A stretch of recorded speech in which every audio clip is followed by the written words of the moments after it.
आइए बच्चों इधर ध्यान दो। ब्याज, क्या आप ब्याज के बारे में जानते हैं? क्या आपने देखा होगा गांव में ब्याज लेते हैं या देते हैं? कोई बताएगा ब्याज क्या है? कौन बताएगा? बताओ। ब्याज जोर से बोलो।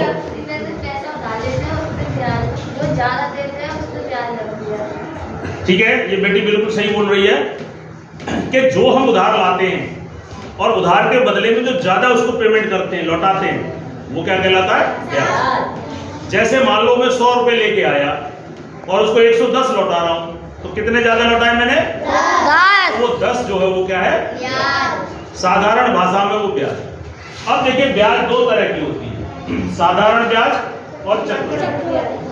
इस साधारण ब्याज में केवल जो भी आप पैसा उधार लेके आए हो उसी पे ब्याज लगेगा, और इसमें क्या है, जो आप उधार लेके आए हो उस पे ब्याज लगेगा, और जो 1 वर्ष की जो भी ब्याज बन गई है, अगर आप 2 वर्ष के लिए या उससे ज्यादा के लिए उधार लेते हो तो जो ब्याज बन रही है उस पे भी ब्याज लगती जाएगी। यानी दूसरे शब्दों में ये कह सकते हैं, इसमें ब्याज पे ब्याज लगती है, यानी इसमें आपको ब्याज ज्यादा देना होगा।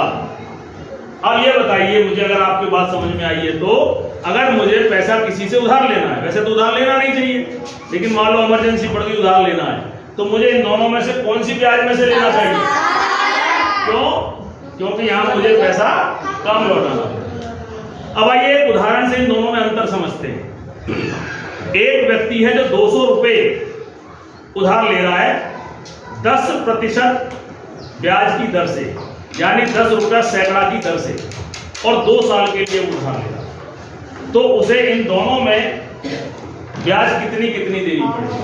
2 व्यक्ति हैं, एक व्यक्ति साधारण ब्याज पर 200 रुपये उधार ले रहा है और एक व्यक्ति चक्रवृद्धि ब्याज पर 200 रुपये उधार ले रहा है, और 10% सैकड़ा उसकी ब्याज की दर है और 2 वर्ष उसका समय।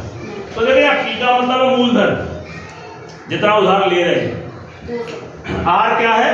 दर, कि किस दर से हम उधार ले रहे हैं, और T का मतलब है समय, टाइम, कितने समय के लिए हम उधार ले रहे हैं। तो यार इस उदाहरण में P कितना हो जाएगा? 200। R कितना हो जाएगा? T कितना हो जाएगा? और नीचे 100। ये साधारण ब्याज का सूत्र है, P × R × T। तो देखिए, 1 0 से 1 0 1 0 से 2 × 10 × 2, 2 ढाई 20, 20 दूनी 40, यानी कि 40 रुपए ब्याज उसको देना होगा। यानी कि उसे कितना पैसा लौटाना है? 200 लिए थे, 40 और, यानी कि 240। अब आइए, दूसरा बच्चा, दूसरा व्यक्ति चक्रवृद्धि ब्याज से ले रहा है, इतने ही रुपए ले रहा है 200, और इतनी ही दर 10 से ले रहा है, और इतने ही समय के लिए 2 वर्ष के लिए ले रहा है। तो P की जगह कितना आएगा? 200, 1 + R की जगह 10, नीचे 100, और समय कितना है? 2, माइनस P का मतलब मूलधन जो उधार ले रहे हैं। अब देखिए, 200 यहां 10 से 10 गया, 10 एकम 10 और +1 11/10, ऊपर भाग 2 है, माइनस 200। अब देखिए, 11/10 स्क्वायर है ना, स्क्वायर का मतलब 2 बार गुणा करो, 11/10 गुणा 11/10 माइनस 200। अब देखिए, 1 0 से 1 0 गया, 1 0 से 1 0 गया, 2, और देखिए यहां पर 11 × 11 कितना होता है? 121 माइनस 200। अब देखिए, इसका 2 से गुणा कर लीजिए, 2 एकम 2, 2 दूनी 4, 2 एकम 2, माइनस 200। 242 में से 200 घटा दो, कितना आया? 42। देखो यहाँ ब्याज कितनी निकल के आई? यहाँ ब्याज कितनी निकल के आई? कितने रुपए ज्यादा निकल के आई? ज्यादा कितनी निकली? ज्यादा, यहाँ 40, यहाँ 42, तो ज्यादा कितनी है? 2। यानी इस स्थिति में, इस केस में 2 रुपए तुम्हें ज्यादा देने पड़ेंगे। कितने लोगों को समझ में आया? अब देखिए, कितने लोगों को समझ में आया? समझ में आया या नहीं? पहले बताओ। जोर से बोलो। आपको समझ में आया? देखिए आपके समझ में आया, लेकिन मेरे ही समझ में नहीं आया। मेरे समझ में ये तो भैया आपने सवाल किया। क्या किया? सवाल। भैया एक सूत्र ले लिए, ये दो सूत्र ले लिए किताब में से, और P की जगह 200, R की जगह 10 कर आके हल कर लिया, और इधर 40 आया, इधर 42 आया। यहाँ पे मैंने अंतर दिखा दिया, 2 रुपए का अंतर आ गया। ये तो सवाल किया, लेकिन 2 रुपए का अंतर कैसे आया, किसे पता लगेगा? देखो आइए इसी को हम प्रैक्टिकल करके देखते हैं। कैसे निकालना? मिल गया। अब देखिए इस बच्चे को हम चक्रवर्ती ब्याज मान लेते हैं, सॉरी साधारण ब्याज। क्या मान लेते हैं? साधारण ब्याज। और इसको मान लेते हैं चक्रवर्ती ब्याज। ठीक है, अब आप समझने की कोशिश करना कि 2 रुपए का अंतर कैसे आता है। इधर देखिए, मैं इस दोनों बच्चे, इसको 200 रुपए ये उधार लाया। कितने लाया? 200। दिखाओ, ऐसे दिखाओ, ऐसे करके पकड़, ऐसे दिखाओ। इसको भी 200, ये चक्रवर्ती ब्याज पर उधार लाया, ये साधारण ब्याज पर उधार लाया। बात समझ में आ रही है? अब देखिए 10% का मतलब होता है 100 पे 10 रुपया। कितना? 100 पे 10। अब देखिए साधारण ब्याज है, कितनी है? इस पे 10 रुपया ब्याज बनेगी, और इस पे भी 10 बनेगी, तो कितनी बन गई? देखो इस नोट की तो 10 बन गई, पकड़, और इस नोट की 10 बन गई। ठीक है, तो ब्याज कितनी बनी? ब्याज 100 का अलग कर लो, और 10 के 1 करो, 10 1 आप में करो, तो ये 200 रुपये ब्याज कितनी बन गई? 20। 1 साल की। कितने साल की? 1 साल की। 1 साल हो गया।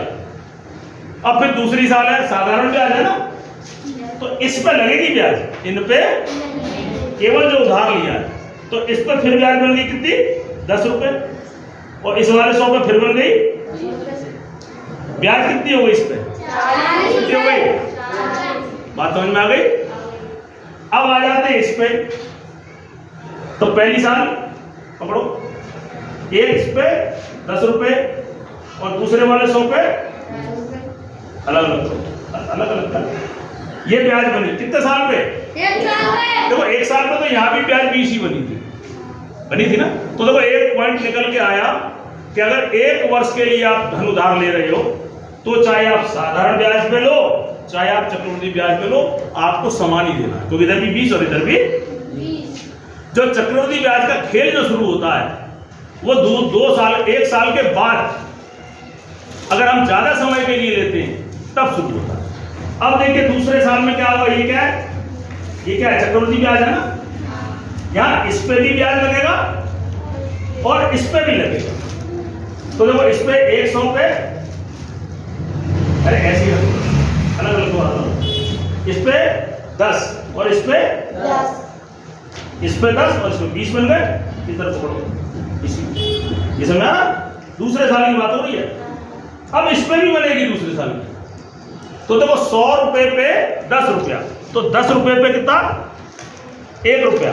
कैसे? देखो 10 का 10%, यानी कि 10 गुणा 10/100, तो 1 0 से 1 0 का 1 0 से 1 गुणा 1, यानी 10 रुपए पे 1 रुपया ब्याज बनेगी। 10 रुपए पे कितनी बनेगी? 1 रुपया। तो ये इस वाले 10 पे बन गई, और इस पे बन गई। अब देखिए ये 200, अब ब्याज पकड़ लो, ब्याज ये ब्याज है 200 रुपए दूर। अब देखो इस पे ब्याज कितनी, यहाँ खड़े हो, ब्याज कितनी है? 40। तुम्हारे पास ब्याज कितनी है? दिखाओ। देखो 1 10 20 30 40 और 2 42। अब देखो 40 तो ये है, और 40 मैंने इससे ले लिया, तो इसके पास कितने अधिक कितने हुए? 242। इसके पास 2 रुपए बचे ना, तो यानी इसके पास चक्रवृद्धि ब्याज में 2 रुपए तुम्हारे ज्यादा खर्च होंगे। तो इस तरीके से ये 2 रुपए निकल गया। बात सुने, न कोई सूत्र न कोई फॉर्मूला। ये हमने ये वाला क्या कैसे किया? व्यवहारिक गणित, जो मैंने ये आपको प्रैक्टिकल करके दिखाया, ये कौन सा गणित है? जोर से बोलो। व्यवहारिक गणित, प्रैक्टिकल गणित।